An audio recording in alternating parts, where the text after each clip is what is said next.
Welcome to Caruth Cellars' first video of a vertical tasting. I just opened these bottles. Sorry I didn't get that on video, but actually I did, technically. But I was really interrupted by my 1-year-old. Today we're going to be doing a vertical. Essentially the same vineyard, same wine from 3 different years. We were lucky enough to be able to get this Reynoso fruit for the last 10 years or so. We have 15, 16, 17. Alexander Valley, one of the larger growing regions, if not the largest growing region, about 15,000 acres in Sonoma County. Actually, let's start at the 17. So 17, we have pretty solid color, beautiful kind of a dark red burgundy in color, even though they're Bordeaux grape, Cabernet Sauvignon. Oh, it's beautiful. What is that? It's very rich.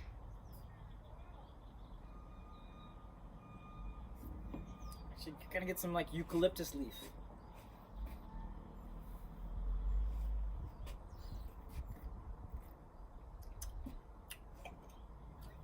Like some fairly bright, rich cassis. A little bit of cedar box. Not too heavy on the cedar though. Not too overly woodsy. These are all done in 100% French oak. They're all, yeah, that's about it. 100% French oak. All once used oak. No new oak on these.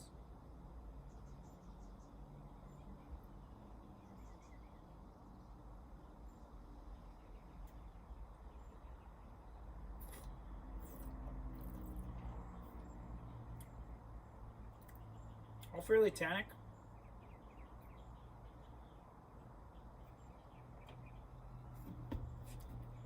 Full just thinking about it.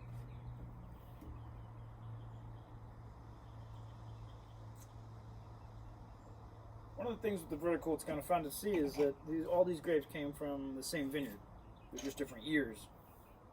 It's really subtle, unlike beer or other types of alcohol.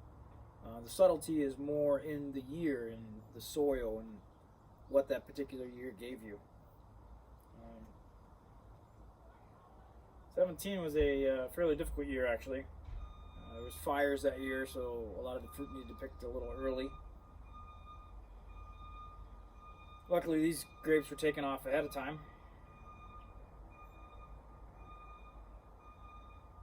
It's got a lot of cassis, it's got a lot of dark black cherry. Definitely some tea leaves, some eucalyptus perspective, a little richness, a little bit of chocolatey nature to it. Alexander Valley has a lot of alluvial soil. Some gravel is on top of that as well, but you get a lot of, it's a very warm climate.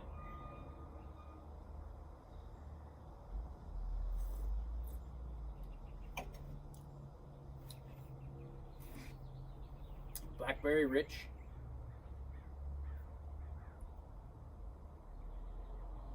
It's amazing how these things change in time too. It's the difference. These were all sitting at about 57 degrees, so I left them out. I opened them, let them sit for 5-10 minutes. I closed them up because I'm going to be drinking them for dinner, obviously. But the little subtleties are really kind of the joy about Caruth Cellars. We incorporate a lot of the same vineyards. That gives us a wonderful perspective, but at the same time, each year incorporates slightly different idiosyncrasies, little tiny things that may or may not happen throughout that year. So unlike the 17, which has, I get a little more eucalyptus, a little bit more brighter cherry, the 16 seems a little more subtle, a little more subdued. Definitely starting to smoothen out just a bit. We make very tannic wines, very hearty, and over time, I mean, our wines are meant to to age, as they have tannins, and they will bind inside the bottle a lot. They will create a little bit smoother wine.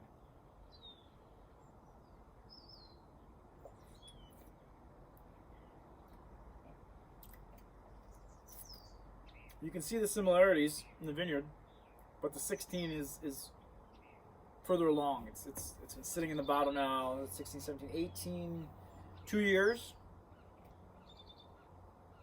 And it kind of opens the whole thing up. It just kind of, you can see the mellowing process occurring. If you are fortunate enough to try some of the 2009, 2010 Alexander Valley cabs that we have, you can tell exactly what I'm talking about. Come to our reserve sale in November. Hopefully this whole virus thing will be long gone by then. You might be able to pick some of those up. I think we have a couple left. They're beautiful, beautiful wines. Some of the best I've had in all the world of everything.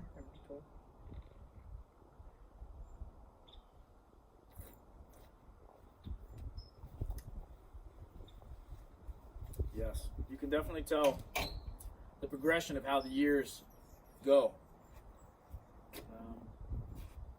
In time, these tannins and whatnot, sulfites will bind inside the bottle chemically, start to smooth out to a point. It's almost like a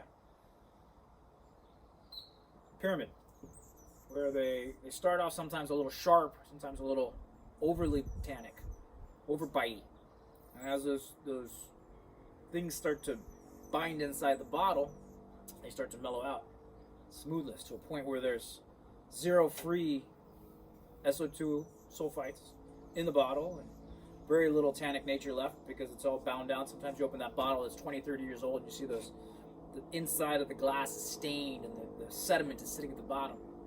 All those have bound away, so now there's just this smooth perfection. I have to say, I am definitely a fan of the older wines. And as we can see that the 15 is even smoother than the 16. And it actually had the most sediment on top of the cork as well. You'll see that a lot of times. The bottles are stored sideways or upside down at times, and as those things coagulate, you'll get more of them. Almost nothing on the 17. Bottled in August. Very young wine.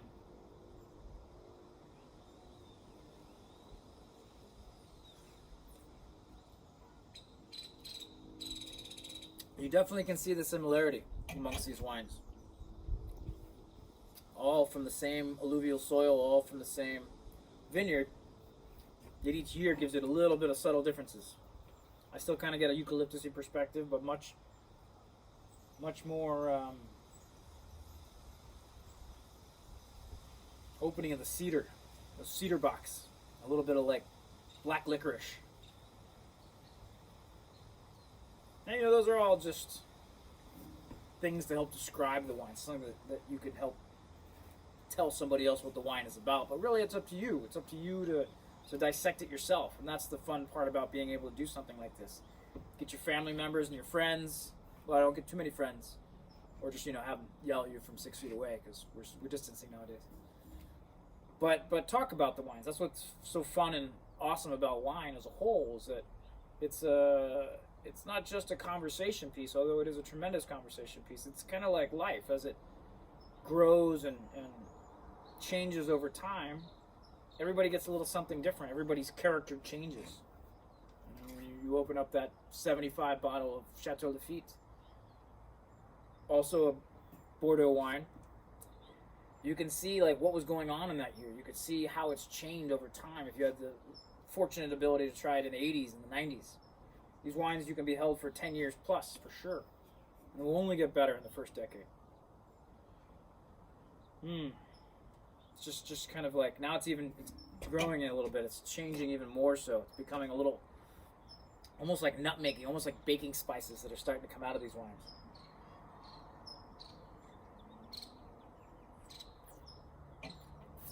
Now, I don't want to bore you, because I can sit here and drink all 3 of these bottles by myself.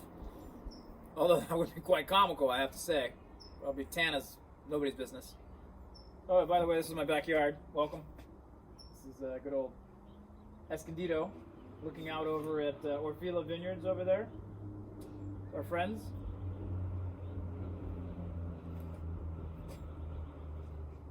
doing a good job. Come help support Truth Cellars and Orfila Vineyards and all the other vineyards and wineries in town that are trying to stay awake. Stay awake. Stay afloat. It's a really difficult time for us. That's why we're doing these types of things. I'm not much of a video guy. If so, I do movies, but you know, I'm not a movie guy. So, not really much of an actor, actually. I don't have outtakes. There's nobody giving me cue cards. Hey, 15,000 acres. No, none of that. Just me drinking wine.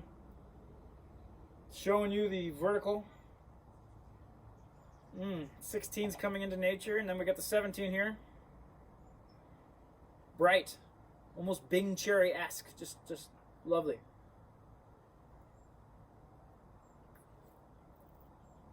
But how long do you really want to watch me drink wine? You know, you should go do it yourself. It's a great package we're putting together. The prices will be on our Instagram. They'll also be on our website. You can just go onto the website and order them, and we will be able to package them up. You can pick them up from the tasting rooms. If you'd like them shipped, let us know. We'll ship them to your house. They should arrive there in no longer than 2 days. Yeah, that's about it. So I encourage you to try these wines. They're some of the things that helped Adam put this business together and really come into the stride. I think we're doing a good job here in San Diego, bringing down grapefruit from Sonoma County. Ah, the vanilla in the 16 is starting to open up. It's crazy how it changes and really comes into stride after it gets a little bit of oxygen, and the oxygen starts to open the wine up, starts to give it a little bit of a chemistry. We're all made up of chemistry, you know, water, wine, all those good things.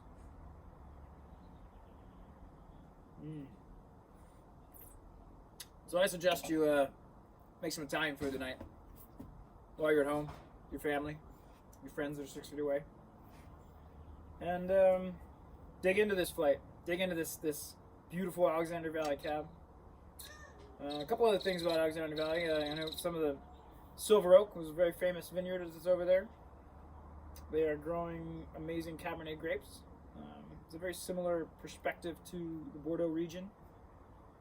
This would be on the more left bank side, but still kind of that kind of gravel, alluvial soil. Just gives you some nice richness and really a lot of mouthfeel, a lot of full body mouthfeel. All these wines have gone through malolactic, which is the second station of fermentation. And yeah, so thank you very much. It's the best video I got today. I'm not a videographer, but as it is. Cheers.